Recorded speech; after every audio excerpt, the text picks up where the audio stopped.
Assalamualaikum warahmatullahi wabarakatuh. Perkenalkan, nama saya Ivan Ali Maulana dari kelas 04 SAKP 011. Assalamualaikum warahmatullahi wabarakatuh. Perkenalkan, nama saya Muhammad Hadi Hidini dari kelas 04 SAKP 011.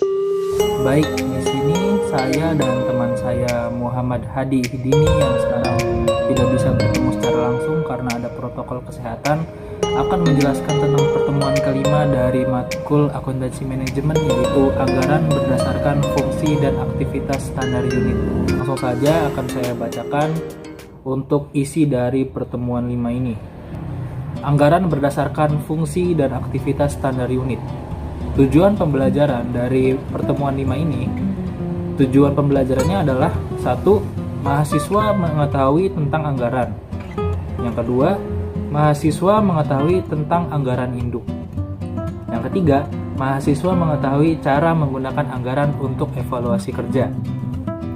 Lalu, di sini ada uraian materi. Yang pertama ada pengertian anggaran menurut beberapa tokoh. Di sini banyak banget yang mengemukakan pengertian dari anggaran tersebut. Salah satu tokohnya adalah menurut Munardi. Menurut Munardi, anggaran adalah suatu rencana yang disusun secara sistematis yang meliputi seluruh kegiatan perusahaan yang dinyatakan dalam unit atau kesatuan moneter yang berlaku untuk jangka waktu yang akan datang. Lalu selanjutnya ada menurut dari M. Nafarin. Anggaran adalah rencana tertulis mengenai kegiatan suatu organisasi yang dinyatakan secara kuantitatif untuk jangka waktu tertentu dan umumnya dinyatakan dalam suatu satuan uang, tetapi dapat juga dinyatakan dalam satuan barang maupun jasa. Lalu, apa pengertian anggaran tersebut secara umum? Pengertian anggaran secara umum adalah rencana kuantitatif aktivitas usaha sebuah organisasi atau dalam tanda kurung pemasaran, produksi, dan keuangan. Anggaran mengidentifikasi sumber daya dan komitmen yang dibutuhkan untuk memenuhi tujuan organisasi dalam periode dianggarkan. Baik, selanjutnya ada karakteristik anggaran. Karakteristik anggaran antara lain: anggaran mengestimasi potensi laba satuan bisnis. Anggaran dinyatakan dalam istilah moneter, walaupun jumlah moneter dapat saja ditunjang oleh jumlah non-moneter atau tanda kurung, misalnya unit yang dijual atau diproduksi. Yang ketiga, mencakup periode 1 tahun. Yang keempat, anggaran merupakan komitmen manajemen. Manajer sepakat untuk mengemban tanggung jawab atas pencapaian tujuan yang dianggarkan. Yang kelima, usulan anggaran ditelaah dan disetujui oleh otoritas yang lebih tinggi ketimbang oleh pihak yang menganggarkan. Yang keenam, begitu disetujui, anggaran hanya dapat diubah dalam kondisi yang ditetapkan. Lalu di sini ada tujuan pokok anggaran. Tujuan pokok anggaran antara lain memprediksi transaksi dan kejadian finansial serta non-finansial di masa yang akan datang. Yang kedua, mengembangkan informasi yang akurat dan bermakna bagi penerima anggaran. Lalu ada manfaat penganggaran antara lain: 1. Angka laba yang dikehendaki oleh perusahaan. 2. Sumber daya yang diharapkan dapat dihasilkan atau digunakan selama periode anggaran yang akan datang. Yang ketiga, memberikan informasi untuk pengambilan keputusan alternatif yang terbaik. Selanjutnya, memaksa para manajer untuk melakukan perencanaan. Selanjutnya, menyediakan standar kualitas kinerja. Dan yang terakhir, memperbaiki komunikasi dan koordinasi. Baik, selanjutnya ada hubungan antara anggaran dengan rencana strategis. Pertama, rencana strategis adalah strategi-strategi yang dilakukan oleh perusahaan baik untuk operasional maupun aktivitas lainnya. Hubungan dengan anggaran yaitu rencana strategis akan melahirkan atau menetapkan tujuan jangka panjang atau pendek perusahaan. Guna mencapai tujuan tersebut harus ada anggaran. Selanjutnya, jenis-jenis penganggaran antara lain: A. Penganggaran inkremental.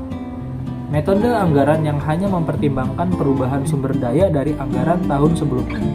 Dalam hal ini, anggaran sebelumnya berfungsi sebagai landasan bagi penganggaran sumber daya inkremental. Kelebihannya ialah menyederhanakan proses penganggaran dengan hanya memperhitungkan kenaikan berbagai pos anggaran. Kekurangannya ialah pemborosan dan inefisiensi dapat menumpuk dari tahun ke tahun tanpa pernah diketahui. Selanjutnya B. Penganggaran basic, nol, dan statik. Dalam penganggaran basis nol, semua jajaran manajemen bertolak dari nol dan mengestimasi kebutuhan sumber daya yang diperlukan untuk mendanai aktivitas-aktivitas tahun anggaran. Penganggaran statik sering dipakai oleh banyak perusahaan jasa dan ada banyak fungsi jasa pendukung seperti bagian pembelian, bagian akuntansi, dan bagian hukum. Selanjutnya, C. Penganggaran fleksibel. Anggaran ini mengaitkan volume aktivitas dengan jumlah rupiah yang dianggarkan. Bermanfaat terutama dalam menaksir dan mengendalikan biaya pabrik dan beban operasi. Kelebihannya antara lain: 1. Dapat dipakai untuk merumuskan anggaran sebelumnya dan adanya data taksiran tingkat aktivitas. Yang kedua, dapat dipakai setelah adanya data untuk menghitung berapa seharusnya biaya untuk tingkat aktivitas aktual. Selanjutnya, membantu manajemen dalam menghadapi ketidakpastian dengan memampukan mereka untuk melihat taksiran hasil dalam kisaran aktivitas tertentu. Nah, selanjutnya ada pengertian dari anggaran induk. Anggaran induk adalah anggaran komprehensif yang menyatakan keseluruhan rencana bisnis bagi seluruh perusahaan untuk satu periode yang mencakup 1 tahun atau kurang. Anggaran kontinu ialah anggaran selama 1 tahun yang terus bergerak. 1 bulan anggaran telah lewat, 1 bulan tambahan untuk masa mendatang ditambahkan sehingga perusahaan selalu memiliki rencana selama 1 tahun. Selanjutnya ada jenis-jenis anggaran induk. Jenis-jenis anggaran induk antara lain anggaran operasional. Anggaran operasional adalah deskripsi rinci pendapatan dan biaya yang dibutuhkan untuk mencapai hasil laba yang memuaskan. Yang termasuk anggaran operasional adalah A. Anggaran penjualan. Di sini ada para tokoh lagi yang mengemukakan bahwa dari pengertian anggaran penjualan ini. Salah satunya adalah menurut Darsono. Menurut Darsono, anggaran penjualan ialah rencana pendapatan atau revenue perusahaan dalam kurun waktu 1 tahun atau lebih. Selanjutnya ada pengertian secara umum tentang anggaran penjualan. Anggaran penjualan, pengertiannya secara umum, merupakan dasar penyusunan anggaran lainnya dan umumnya disusun terlebih dahulu sebelum menyusun anggaran lainnya. Oleh karena itu, anggaran penjualan sering disebut dengan anggaran kunci. Manfaat anggaran penjualan antara lain, menurut Tendi Aruman dan Sri Rahayu adalah untuk merencanakan setepat mungkin tingkat penjualan pada periode yang akan datang dengan memperhatikan data yang merupakan pencerminan kejadian yang dialami perusahaan di masa lalu. Yang kedua, sebagai pedoman kerja, alat koordinasi dan pengawasan kerja, serta sebagai dasar bagi penyusunan budget-budget lainnya. Selanjutnya ada faktor-faktor yang mempengaruhi anggaran penjualan. Faktor-faktor itu antara lain: 1. Faktor pemasaran, yaitu luas pasar apakah bersifat lokal, regional, nasional, atau internasional. Keadaan persaingan apakah bersifat monopoli, oligopoli, atau bebas. Keadaan konsumen bagaimana selera konsumen, apakah konsumen akhir atau konsumen industri. Yang kedua ada faktor keuangan. Yang perlu diperhatikan perusahaan antara lain mengenai kemampuan modal kerja mendukung pencapaian target penjualan yang dianggarkan seperti untuk membeli bahan baku, pembayar upah, biaya promosi, dan produk-produk lainnya. Selanjutnya ada faktor ekonomis, ada faktor kebijakan perusahaan, ada faktor perkembangan penduduk, 6 faktor kondisi politik, sosial, dan budaya, pertahanan dan keamanan, 7 faktor teknis, 8 faktor lainnya. Selanjutnya ada jenis-jenis anggaran penjualan. Jenis-jenis anggaran penjualan antara lain: 1. Anggaran penjualan jangka panjang atau dalam tanda kurung strategi sales plan. Anggaran penjualan yang waktunya sesuai dengan Corporate plan, anggaran penjualan rangka panjang biasanya dalam jumlah tahunan dan menyangkut analisis mendalam mengenai potensi pasar di masa mendatang yang dapat diakibatkan oleh perubahan populasi. Yang kedua ada anggaran penjualan jangka pendek. Anggaran penjualan yang periodenya biasanya hanya mencakup 1 tahun atau 12 bulan. Lalu dirinci lagi dalam tribulan atau bulanan. Anggaran penjualan jangka pendek harus disusun berdasarkan daerah pertanggungjawaban untuk memudahkan perencanaan dan pengendaliannya. Berikutnya ada langkah-langkah dalam menyusun anggaran penjualan. Antara lain, 1. Mempertimbangkan faktor yang mempengaruhi anggaran penjualan. 2. Menetapkan harga jual untuk produk tertentu dan daerah tertentu. 3. Membuat taksiran atau ramalan penjualan tiap jenis produk yang akan dijual dan menentukan produk yang akan dijual pada daerah tertentu. Keempat, memperhitungkan anggaran penjualan. Kelima, menyusun anggaran penjualan. B. Anggaran produksi. Anggaran produksi merupakan perencanaan secara terpisah mengenai jumlah unit produk yang akan diproduksi pada periode tertentu atau periode yang akan datang, di mana di dalamnya mencakup mengenai kuantitas, kualitas, dan kapan akan diproduksi. Selanjutnya, ada manfaat dari anggaran produksi. Manfaat dari anggaran produksi antara lain: 1. Menunjang kegiatan bagian penjualan. 2. Menjaga tingkat persediaan yang optimum. 3. Mengukur produksi sedemikian rupa sehingga biaya produksi bisa diminimumkan. Selanjutnya ada faktor yang mempengaruhi anggaran produksi. Faktor yang mempengaruhi anggaran produksi antara lain: jumlah barang yang direncanakan untuk dijual. Kedua, kapasitas mesin. 3. Stabilitas bahan baku. 4. Modal kerja yang dimiliki. 5. Fasilitas gedung. Selanjutnya, langkah-langkah membuat anggaran produksi. Langkah-langkahnya antara lain: 1. Tahap perencanaan, yaitu menentukan periode waktu yang dipakai sebagai dasar dalam penyusunan di bagian produksi. Kedua, menentukan jumlah satuan fisik barang yang dihasilkan. Setelahnya, tahap pelaksanaan, yaitu menentukan kapan produk diproduksi. Yang kedua, menentukan di mana produk akan diproduksi. Ketiga, menentukan urutan proses produksi. Keempat, menentukan standar penggunaan fasilitas agar tercapai efisiensi. Kelima, menyusun program penggunaan bahan baku. Dan keenam, menyusun standar biaya produksi. Selanjutnya akan dilanjutkan oleh teman saya, Muhammad Hadi Ihdini. Sekarang saya akan melanjutkan materi yang tadi dibacakan oleh teman saya, Ivan Ali Maulana. Sekarang kita masuk ke anggaran pembelian bahan baku. Anggaran ini mengenai taksiran bahan baku yang dibutuhkan dalam proses produksi, yang dinyatakan dalam satuan uang dan kuantitas bahan baku. Lalu dari anggaran ini akan diketahui pembelian bahan baku yang dianggarkan, yang selanjutnya dipakai sebagai dasar penyusunan anggaran kas dan laba rugi. Rumus perhitungan pembelian bahan baku. Pembelian bahan atau unit sama dengan persediaan akhir bahan baku diinginkan ditambah perkiraan penggunaan bahan baku dikurang persediaan awal bahan baku. Rumus biaya pembelian bahan sama dengan pembelian bahan atau unit dikali biaya pembelian bahan baku. Selanjutnya, anggaran biaya tenaga kerja langsung. Anggaran ini mengenai taksiran biaya tenaga kerja langsung selama waktu atau periode anggaran, yang selanjutnya dipakai sebagai dasar dalam penyusunan anggaran kas dan laba rugi. Biasanya, untuk menyusun perhitungan biaya tenaga kerja langsung ini dikenal dua macam perhitungan. Di antaranya upah per unit produk serta upah per jam. Rumus perhitungan biaya tenaga kerja langsung. Anggaran tenaga kerja langsung sama dengan unit yang diproduksi ditambah jam tenaga kerja langsung per unit dikali tarif upah tenaga kerja langsung per jam. Selanjutnya, yang E, anggaran overhead pabrik. Anggaran ini mengenai taksiran biaya overhead pabrik selama periode anggaran yang dipakai dalam penyusunan anggaran kas dan laba rugi. Anggaran overhead menunjukkan perkiraan semua biaya unsur produksi yang bersifat tidak langsung. Pada unsur-unsur overhead tidak terdapat hubungan input atau output yang mudah diidentifikasi. Biaya overhead terdiri atas dua jenis, yaitu biaya variabel dan biaya tetap. Biaya overhead variabel adalah semua unsur biaya overhead yang jumlahnya berubah secara proporsional mengikuti perubahan aktivitas.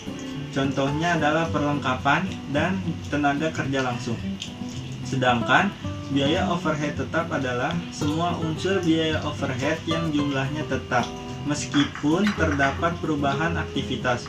Contohnya adalah gaji, sewa pabrik, dan asuransi pabrik. Rumus anggaran overhead.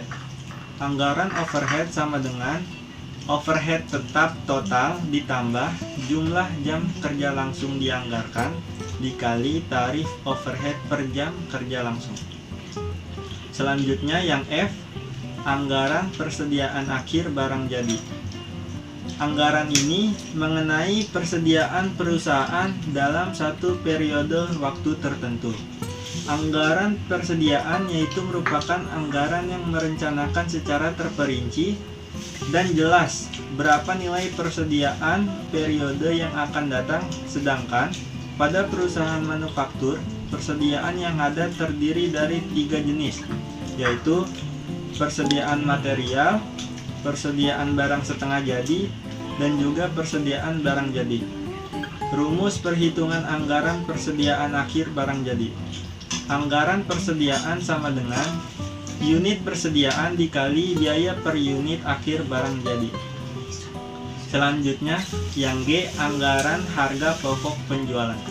Anggaran harga pokok penjualan digunakan sebagai input dalam menyusun anggaran laporan laba rugi. Rumus perhitungan anggaran harga pokok penjualan adalah sebagai berikut. Anggaran harga pokok penjualan sama dengan anggaran bahan baku yang digunakan ditambah anggaran tenaga kerja langsung ditambah anggaran overhead pabrik ditambah persediaan awal barang jadi dikurang anggaran persediaan akhir barang jadi. Selanjutnya yang H, anggaran biaya pemasaran.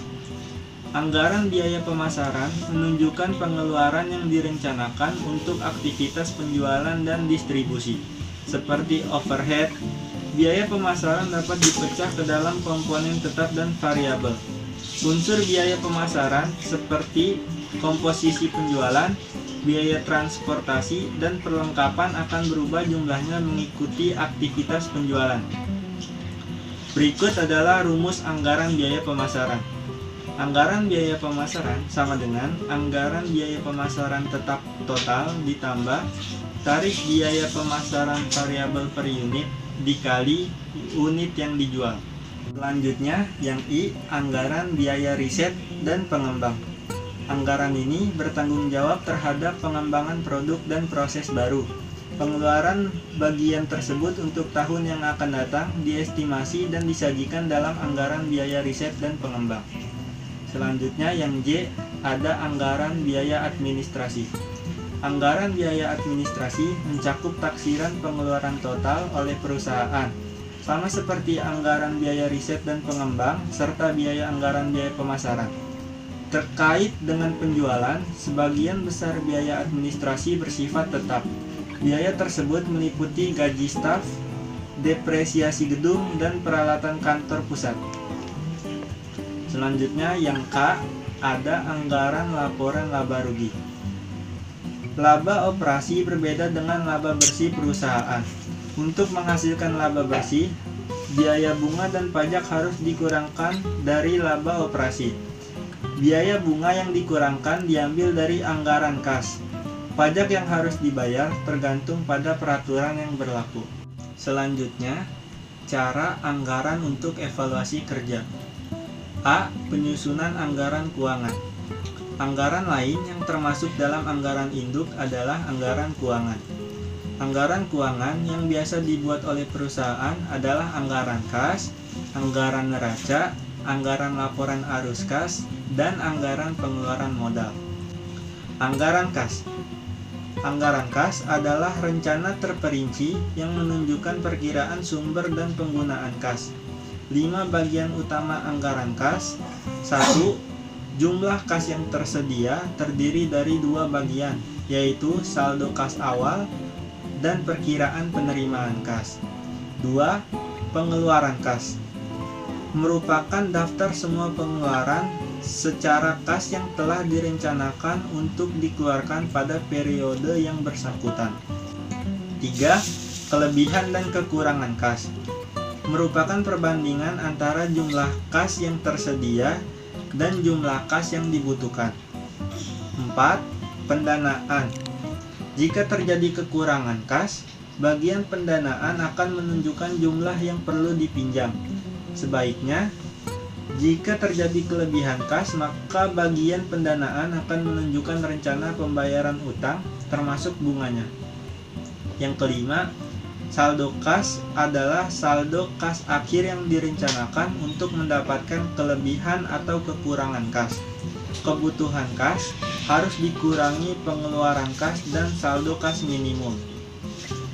Rumus saldo kas akhir sama dengan saldo kas awal ditambah anggaran penerimaan kas selama satu periode dikurang anggaran pengeluaran kas selama satu periode. Selanjutnya, anggaran neraca. Anggaran neraca disusun berdasarkan informasi yang dimuat dalam posisi keuangan tahun sebelumnya dan anggaran lain dalam anggaran induk. Selanjutnya, anggaran laporan arus kas. Laporan arus kas menyajikan perubahan kas dan setara kas atau investasi jangka pendek yang sangat likuid dalam satu periode.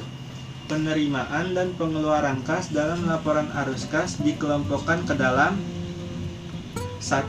Aktiva operasi, melibatkan produksi serta penyerahan barang dan pemberian jasa.